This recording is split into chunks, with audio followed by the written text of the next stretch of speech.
आज आपण medical surgical nursing मधला ऑप्थेल्मॉलॉजी आणि ऑप्थेल्मिक नर्सिंग मधला रेटिनल डिटॅचमेंट हा टॉपिक घेणार आहे. तर या टॉपिक मध्ये आपण काय काय बघणार आहे बघूयात. पहिले रेटिनल डिटॅचमेंट. तर retinal detachment types, pathophysiology, symptoms, etiology, diagnosis, complications, surgical management, nursing management, pre and post operative care, home care, nursing diagnosis, nursing intervention हे टॉपिक आपण रेटिनल डिटॅचमेंट मध्ये आपण कव्हर करणार आहे.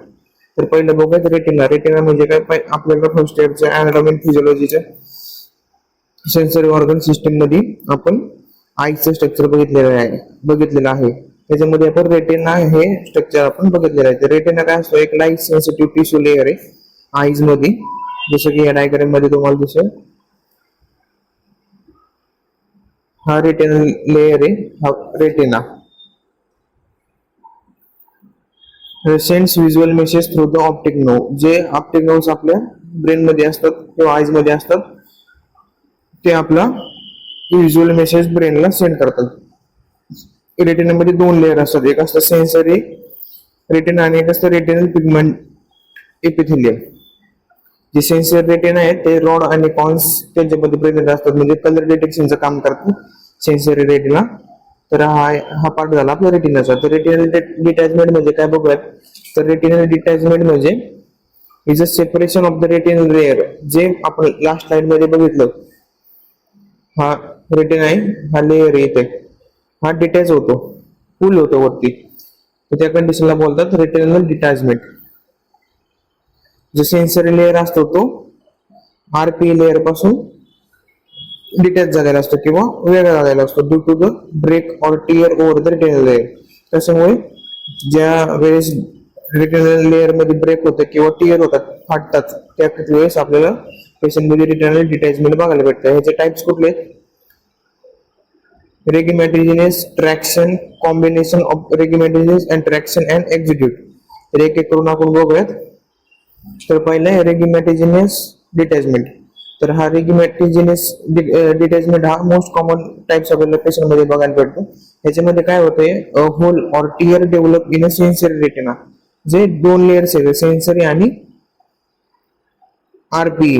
याच्यामधलं कुठल्या लेअर मध्ये? सेन्सरी रेटिना मध्ये आपल्याला होल आणि टियर झालेलं बघायला भेटतं. तर हे झाल्यामुळे काय होतं? तिथे एक नॉच तयार होतो. नॉच तयार झाल्यामुळे तिथे some amount of the liquid to slip through the sensory retina and detach it from the main layer. तर ह्या एवढ्या पार्ट मध्ये तुम्ही बघू शकता, हा जो लेअर आहे हा वेगळा झालेला, हा इथून डिटॅच झालेला आहे ह्या लेअर पासून. त्यामुळे इथे एक स्पेस तयार झालेला आहे. या स्पेस मध्ये लिक्विड अकोमोडेट होतो. तर हा टाइप आहे रेगिमॅटिजिनस डिटॅचमेंट. देन दुसरा टाइप आहे ट्रॅक्शन. तर ट्रॅक्शन मध्ये काय करतात? Pulling force is responsible. ह्याच्यामध्ये ट्रॅक्शन हा एक फोर्स आहे, पुलिंग फोर्स हा रिस्पॉन्सिबल असतो या ठिकाणी. तर traction can be occur due to the any scar or bands of the fibrous material providing the traction to the retina. Vitreous hemorrhage retinopathy can cause the traction effect. ज्यावेळेस patient मध्ये vitreous haemorrhage म्हणजे डोळ्यांमध्ये जर bleeding होत असेल किंवा retinopathy असेल, त्यावेळेस पण आपल्या रेटिनामध्ये एक ट्रॅक्शन फोर्स निर्माण होतो. त्यावेळेस पण पेशंट मध्ये आपल्याला ट्रॅक्शन रेटिनल डिटॅचमेंट बघायला भेटते. Then exudative due to the production of the serous fluid under the retina. कुठले कुठले असतात? Vitreous degenerative disorder. त्याच्यामुळे विवेटाइज किंवा डिजेनरेटिव्ह डिसऑर्डर मुळे जे रेटिनामध्ये किंवा रेटिनाच्या लेअर मध्ये एक आपल्याला सिरस फ्लुइड प्रोडक्शन झालेलं बघायला भेटतं. त्या कंडिशन, त्या टाइप्सला बोलतात एक्झिडेटिव्ह रेटिनल डिटॅचमेंट. तर याची पॅथोफिजियोलॉजी कशी आहे? Due to the etiological factors. आता जे आपण बघितले त्याच्यामुळे काय होतं? जे विट्रस फ्लुइड आहे किंवा सिरस फ्लुइड आहे हे लीक होतं. कशामध्ये? जे लेअर्स आहेत रेटिनाच्या आणि बिहाइंड द रेटिनल लेअर दोन्ही लेअर मध्ये किंवा लेअरच्या पाठीमागच्या साईडला हे फ्लुइड तिथे अक्युमुलेट झाले किंवा प्रोड्यूस झाल्यामुळे काय होतं? जो लेअर आहे रेटिनल लेअर तो डिटॅच होतो. डिटॅच झाल्यामुळे काय होतं? Retina can peel away from the underlying layer of the blood vessel. जे रेटिना पील होतो म्हणजे खेचला जातो. कशापासून? जे अंडरलाइन ब्लड वेसल त्यांच्यापासून खेचला जातो. तर त्याच्यामुळे काय होतं, लॅक ऑफ ऑक्सिजन होतं कशाच्या टिश्यू मध्ये, रेटिना टिश्यू मध्ये, आणि विजन डिस्टर्बन्स आपल्याला पेशंट मध्ये बघायला भेटतो, आणि रेटिनल डिटॅचमेंट हा डिसीज कंडिशन पेशंट मध्ये होतो. त्या डायग्राम मध्ये अजून तुम्हाला स्पष्ट दिसेल, हे आहे विट्रस फ्लुइड, हा लेअर आहे रेटिना, हा फिल झाला, इथं फ्लुइड स्पेस हे झाला, त्याच्यानंतर इथं फ्लुइड फिल झालं. फ्लुइड फिल झाल्यानंतर हा जो रेटिनल लेअर आहे हा डिटॅच झाला. तर अशा पद्धतीने पॅथोफिजियोलॉजी. तर याच्यामध्ये साइन अँड सिम्पटम्स कुठले कुठले, फ्लोटर्स बघायला भेटते पेशंट मध्ये, कॉबवेब्स डोळे म्हणजे पेशंटला असं जाळी जाळीसारखं दिसतं, bright light flashes, shadow or curtain over the portion of the visual field, एक अशी शॅडो तयार झालेली दिसते, किंवा कर्टन आपण पडदा कसा लावतो अर्धवट त्यासारखं पेशंटला दिसतं, ब्लड विजन दिसतं पेशंटला, आणि no complain of patient in some cases, पेशंटला कुठलीच कंप्लेन होत नाही पेनची. तर फ्लोटर्स मध्ये काय दिसतं पेशंटला, the bytes of the debris in field of the vision that look spots, hairs or strings. हे ह्यासारखं स्ट्रक्चर आपल्याला पेशंट सांगतो की मला हेअर सारखं दिसतंय किंवा स्पॉट सारखे दिसतात, दिसायला लागलं, त्याला बोलतात फ्लोटर्स. तर इटिओलॉजी कॉजेस काय काय, कुठल्या पण प्रकारचा आय ट्रॉमा झाल्यानंतर, ऍक्सिडेंट झाल्यामुळे, किंवा ऍडव्हान्स डायबिटीज एकदम एक्स्ट्रीम लेवलवरती आहे त्या कंडिशन मध्ये पण, shrinkage of the jelly like vitreous that fill inside the eyes, jelly like fluid ज्यावेळेस विट्रस मध्ये तयार होतात त्यावेळेस पण आपल्याला रिटर्नल डिटॅचमेंट बघायला भेटतं. Myopia, degenerative disorders, inflammation and infection, scarring and fibrous material due to the retinopathy and hemorrhage, then ocular tumor म्हणजे डोळ्यांचा कॅन्सर, या कंडिशन मध्ये पण आपल्याला रिटर्नल डिटॅचमेंट पेशंट मध्ये बघायला भेटतं.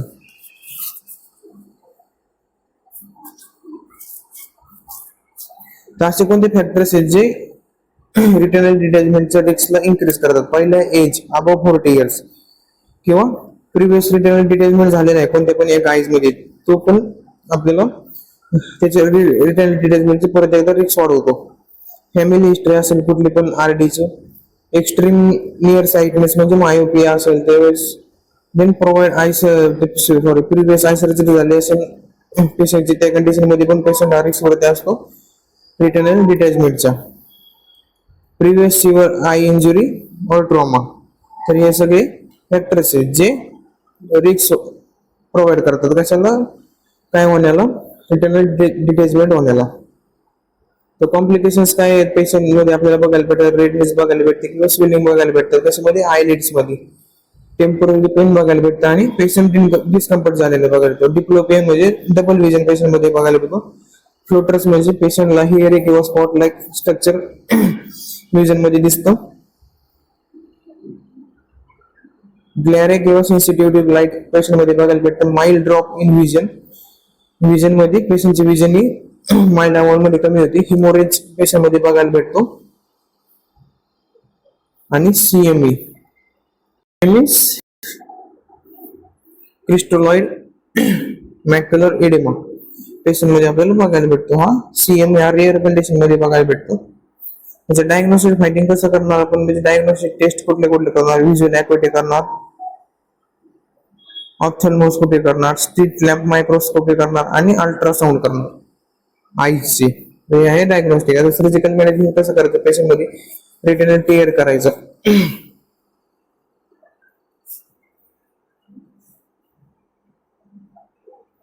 रेटिनल टिअर म्हणजे काय करतो आपण, याच्यामध्ये ही एक लेझर सर्जरी आहे, यालाच फोटो कोएग्युलेशन बोलतात.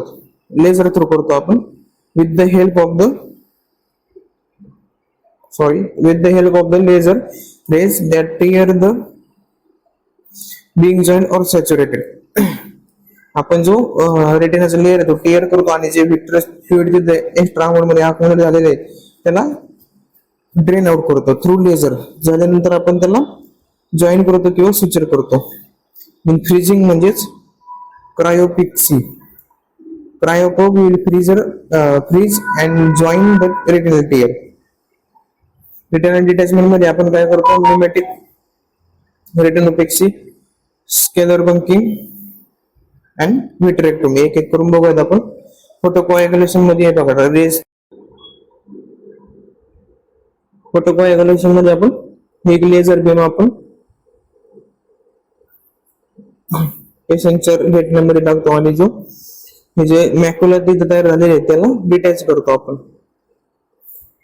Through laser. क्रायोपिक्सी मध्ये आपण ज्या ठिकाणी लेअर डिटॅच होण्याच्या हेवरती आहे तिथे आपण एक कोल्ड थेरपी प्रोव्हाइड करतो. क्रायोपिक्सी ट्रीटमेंट देतो.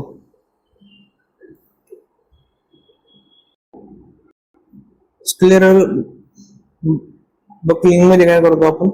Compression of the sclera to indent the scleral wall from the outside of the eyes and bring to retinal layer in a contact with each other.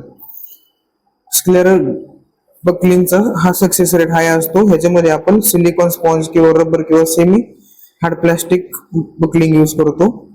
ह्याच्यामध्ये traction provide करतो आपण रेटिनावरती आणि allow retinal tear to settle against the wall their eyes. तर हे जे structure आहे हे स्क्लेरल हे जे स्ट्रक्चर आहे हे स्क्लेरल बंकिंग सिलिकॉनचं असतं किंवा प्लास्टिकचं असतं किंवा रबरचं असतं. या रेटिनामध्ये टाकतो आणि ट्रॅक्शन होण्यापासून वाचवतो. म्हणजे ट्रॅक्शन होणार नाही तर लेअर डिटॅच होणार नाही. लेअर डिटॅच झाला नाही तर रिटर्न डिटॅचमेंट होणार नाही. देणे व्हिट्रेक्टोमी. व्हिट्रेक्टोमी काय आहे? जे सर्जिकल एक रिमूव्ह करतो आपण जे वेक्टर जेल आहे आईज मध्ये ते सर्जिकल रिमूव्ह करतो आणि त्याच्या बरोबर काय रिमूव्ह करतो? ब्लड जे असेल वेक्टर जेल मध्ये ते पण रिमूव्ह करतो. याच्यामध्ये आपण 3 इन्सिजन घेतो. एक पहिली इन्सिजन कुठे घ्यायचं? अलाउ टू पहिली इन्सिजन कशासाठी? लाईटला इंट्रोड्यूस करण्यासाठी. अनदर इन्सिजन कशासाठी घ्यायचं? व्हिट्रेक्टोमी इन्स्ट्रुमेंट इन्सर्ट करण्यासाठी. तिसरं इन्सिजन कशासाठी घेतो? इन्सिजन म्हणजे आपण होल तिथे तयार करतो. हे कशासाठी? रिपेल द व्हिक्टरस सबसेट म्हणजे सिलिकॉन ऑइल तिथे इंट्रोड्यूस करण्यासाठी. तर ह्या सर्जरीचा पूर्ण ड्युरेशन असतो 2 to 3 hours. ह्या सर्जरी असतं व्हिट्रेक्टोमी. ह्या डायग्राम मध्ये तुम्हाला दिसून जाईल. हे पहिलं इन्सिजन, दुसरं इन्सिजन, तिसरं इन्सिजन व्हिट्रेक्टोमी. या प्रोसिजरने आपण अजून काय काय करू शकतो? जर आईज मध्ये कुठली फॉरेन बॉडी असेल, विट्रस ऑपरेसाठी असेल किंवा ब्लड असेल त्या कंडिशनला आपण व्हिट्रेक्टोमी करतो.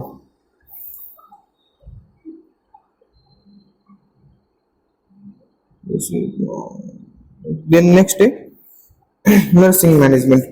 नर्सिंग मॅनेजमेंट आपण कसं पेशंटला ट्रीटमेंट करायचं? I surgery is often done and out patient procedure so patient education is vital. Signs and symptoms of complication especially increase the IOP intraocular pressure infection. Patient ला comfort provide करायचं. Then patient need to lie in special position with the pneumatic retinopathy. Patient ला comfort position provide करायची. Comfortable position. Pre operative मध्ये आपण कुठली management करणार? तर पेशंटची विज्युअल ऍक्टिव्हिटी चेक करणार प्रायर टू सर्जरी. पेशंटला सायकोलॉजिकल इमोशनल सपोर्ट देणार. पेशंटची जी डेली लाईफ मध्ये विज्युअल इम्पेअरमेंट असेल त्या कंडिशनला पेशंटला आपण असेस करणार किंवा मोबाईल होण्यासाठी असिस्ट करणार. सेफ्टी मेजर्स पेशंटला आपण यूज करणार जसं की hand rails specially clients limited vision in the affected eyes. Side rails वगैरे पेशंटचे बेडचे यूज करणार due to prevent the fall of patient. Remove the eye makeup and contact lenses prior to surgery. हे सगळे आपण पेशंटला सर्जरीच्या आधी तयार करणार.